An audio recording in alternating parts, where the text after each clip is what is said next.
Hi, guys. Welcome. I am Laurie Schoenfeld, the host of the Enlightenment Show on the YouTube channel right here, and also the author of psychological thriller Little Owl. And Little Owl actually started the date at the very beginning of chapter 1 is today's date, October 18th, which seems only fitting to do a reading on the first chapter of Little Owl. So sit back, enjoy on this beautiful October afternoon, and we'll start on reading chapter 1 of Little Owl. Chapter 1. Owling, Utah, Monday, October 18th, 8:15 a.m. Adeline poured herself a cup of coffee and rubbed her eyes. Continual nights of sleeplessness wouldn't be sustainable. She knew that. She wanted to crawl back in bed and not get up for a while.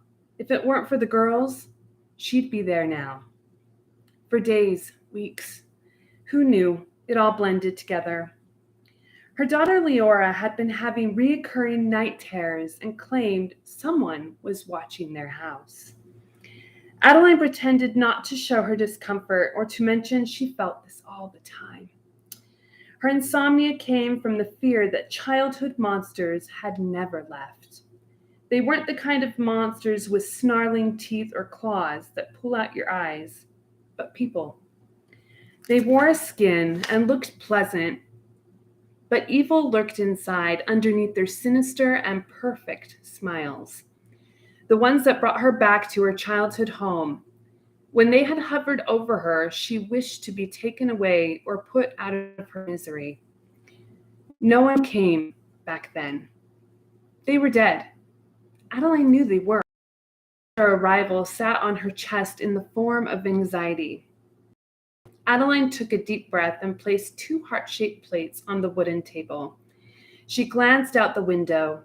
The newly carved pumpkins sitting on the porch were invaded by specks of white. Damn it. The snow was not in the plans for her daughter's Halloween-themed 8th birthday bash, happening in only a few days. She didn't want to come up with a new idea. Good morning, beautiful. Adeline jumped, spilling some of her coffee on the freshly painted yellow counter, a side perk of last week's insomnia binge created while the world slept. Yellow should invigorate joy. She hoped the joy would rub off. Morning. She turned around and smiled at her husband, Cash. Cash had the smirk he'd give her that was perfect, a blend of mischievousness and playful. She adored it. Adeline also loved his short, curly brown hair. Running her fingers through it gave her a sense of calm and joy. The curly strands bounced back like a slinky. He leaned in to hug her. She embraced him, fighting the urge to play with his now smooth and groomed hair. Cash didn't like his hair messed up before work. Stepping back, he peered at her. You didn't sleep again last night. Are you taking your pills? She hated those damn pills. They made her feel worse than she felt without them. That's saying something. In the past, Adeline only took them occasionally to stop being asked if she took her pills, until a few months ago when she got worse and her depression escalated. They didn't work. Nope. She turned to drink her coffee. Why? They're supposed to be helping you. Adeline stood in silence, staring at her coffee and watching it spiral from her sip. They don't work. She glanced back at him. He scratched his head. You haven't tried it long enough, honey. You need to stick with it. The handle on the mug in her hand grounded her. She clung to it, placing all her emotions inside. Adeline was so tired of being told by other people how to feel that she somehow didn't know her own body, heart, and mind. How the hell would they know? Cash wrapped his arms around her waist and hugged her from behind. I just want the best for you.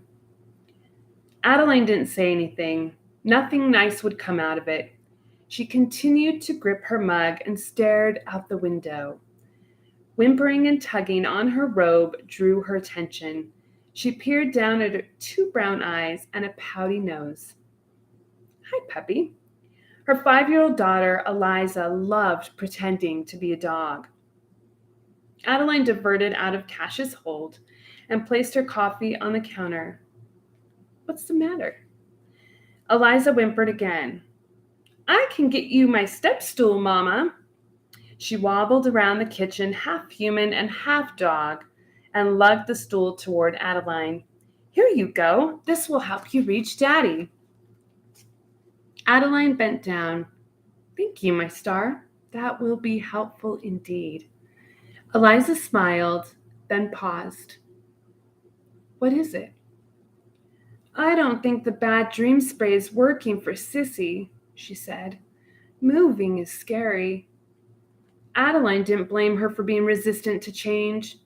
When they went down to Salt Lake City a few months ago, everything came together so quickly. Cash got a new job opportunity at a business firm, and they found a nearby cottage home with a big backyard with lots of rooms for all their needs and more.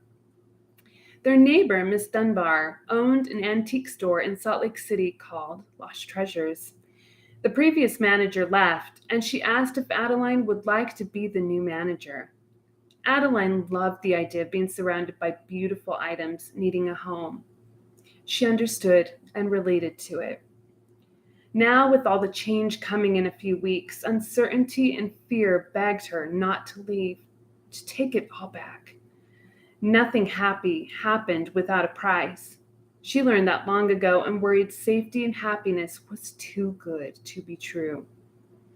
Adeline brushed Eliza's forehead, and a brown ringlet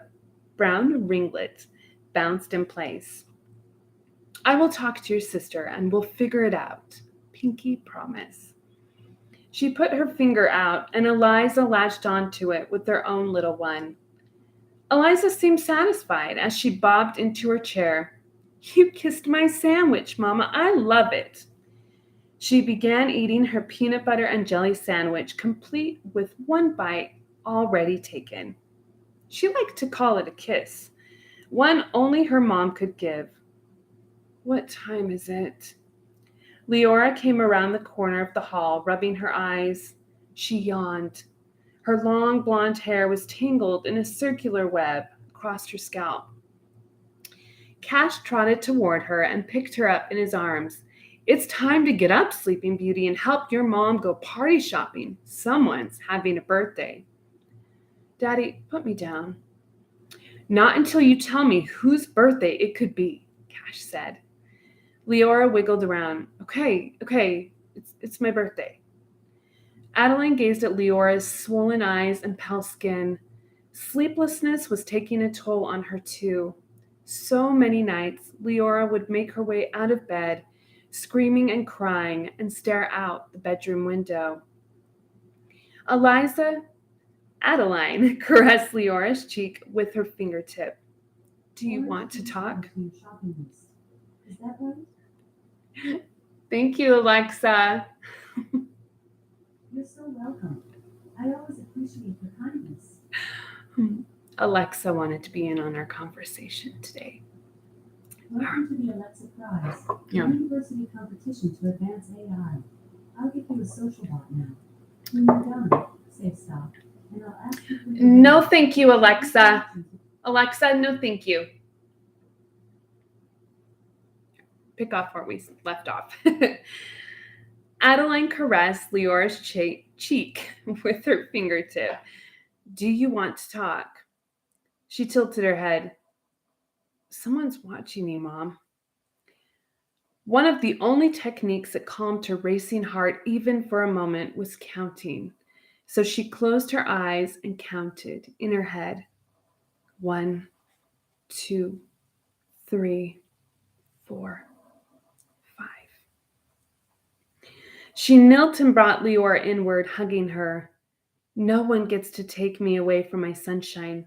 I'll stay with you and keep an eye out tonight. She smiled. Okay, you'll stay with me? Yes. You are my sunshine. Have me forever and ever, and you have that amazing dad of yours too.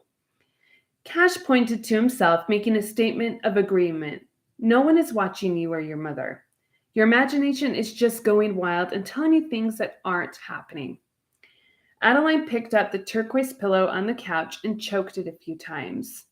It's real to her, Cash. Of course it is, but there's nothing to be afraid of. How many times had she heard that growing up? How many times had people told her she was lying about the abuse happening in her house? Her imagination has gone wild, they'd say. Her parents were well known and good people. To fuck they were. Let's keep pretending there aren't horrible people in the world or fear isn't something everyone goes through. Adeline tapped on Leora's nose. Why don't you hurry and eat, and then you girls can go outside and play for a bit while I get dressed? Eliza grinned. There's snow! Daddy, can you stay and play with us? I would love to, but I have a meeting, he said. Rain check? She patted. Okay, next time. He kissed the girls on the head. I love you. Enjoy the snow and spending time with your mama. Lucky ducks. Bye, Daddy, they sang in unison. Adeline fluffed the pillow before putting it back on the couch. Don't forget to pick up that thing this morning. Will do. Take your meds. They'll help.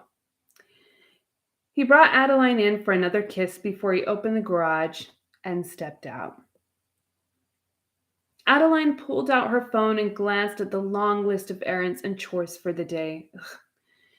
She often wished a magical fairy would make the long list of things disappear with a wave of her hand, and she could spend the day playing with the girls. Party shopping was a priority if Leora still wanted a birthday bash. Adeline peered up from her phone to see the girls no longer at the table but getting their boots on. Where do you think you're going? Mama, you said if we ate, we could go see the snow, Eliza said. Adeline looked at the time on her phone and cleared her throat. I did, didn't I? They both smiled and rushed to hug her. Get your coats on and gloves and stay in the front yard, she said. Love you. Love you back, Eliza said it like a wind chime dancing in the air. Adeline planted her hand on Leora and rubbed her back. I believe you. It's okay to be afraid. I'm okay, Mama, she said. Just tired. If you see anything strange, scream. I'll come right out, Adeline said. Leora looked up and nodded. Make sure to stay in the yard. Eliza threw her hands in the air. We know it. You tell us 1,000 times. Well, now 1,001 times, Adeline said, holding up her phone. Wait a moment. I want to take a picture. Eliza smiled on command, and Leora rolled her eyes. They both leaned into each other, and Adeline snapped the picture. Beautiful. Nodding, they both waltzed out the door to grab the snowflakes. Adeline smiled and paused, taking in their laughter. There was nothing better than giggling and hearing their joy over the small yet beautiful things, like snow, a reminder of why she didn't stay in bed. She walked to her bedroom and put her phone on the nightstand to charge. Battery was low. Adeline let her robe fall to the floor, took out a long-sleeved t-shirt and black leggings from her top drawer, and got dressed. Opening the bottom drawer, all 9 pairs of her forest green fuzzy socks welcomed her. She grabbed a pair, put them on, and went to the closet to find a hat. Errand day equaled hat day. Sitting on the bed, Adeline thought about how to support herself and Leora in sleeping better. So many sleepless nights. Nothing seemed to help either one of them. What am I doing wrong? Adeline stood from the bed and went into the kitchen, peering out the window. She couldn't hear the girls' high-pitched squeals or giggles of delight that she always heard when they played outside. Lifting the blinds, she glanced left and right. Nothing. I'm sure they're all right. No sound. Her heart picked up pace and her feet moved under her before she knew she had left the kitchen. The fast motion made her shaky knees feel as if they were in control. She took a deep breath, but her chest clenched harder. Adeline yanked her coat off the hanger in the hall closet and slammed the door. Leora? Eliza? Are you okay? She yelled louder as she stepped down the front porch. The snow fell quickly and the tire swing rocked back and forth, but there was no sign of wind. Left, right, left. Girls, I don't want to play games right now. Come out. No movement or sound answered her. Adeline ran to the shed as her body shook.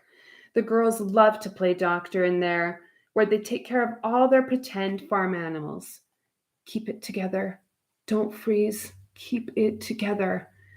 The air in her lungs grew shallower, and she tightened her grip on her coat pocket. 1, 2, 3. Breathe. She opened the shed. It smelled like old wet wood, mold, and leather. There wasn't a place in there the girls could hide and not be seen.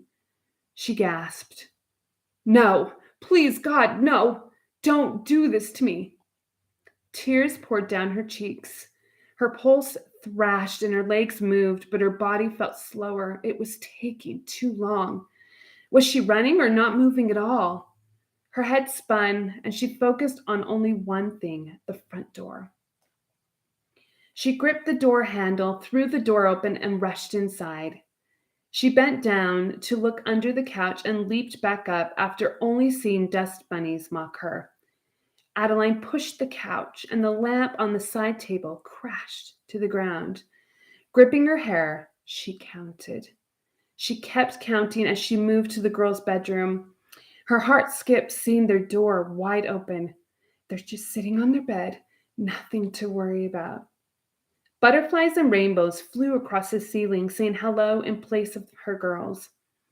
The room held scattered toys and remnants of playtime, and their beds nurtured stuffed animals, but not them. She covered her mouth. No, this can't be happening. No! Adeline clung to her stomach and tried to stop herself from hurling up the coffee she just had. Her arms shook and her legs wobbled. Every nerve in her body felt like needles pushing through her skin over and over. She reached for her heart and patted it to remind it to beat. Adeline raced from the room and opened the front door. They must be out here somewhere. Don't freeze. Focus. She ran down the steps. Slipping on the sidewalk, she watched the sky move above her right before she heard a crack in her eardrums. Her eyes began to shut without her consent. No! Leora, Eliza, Mommy's coming.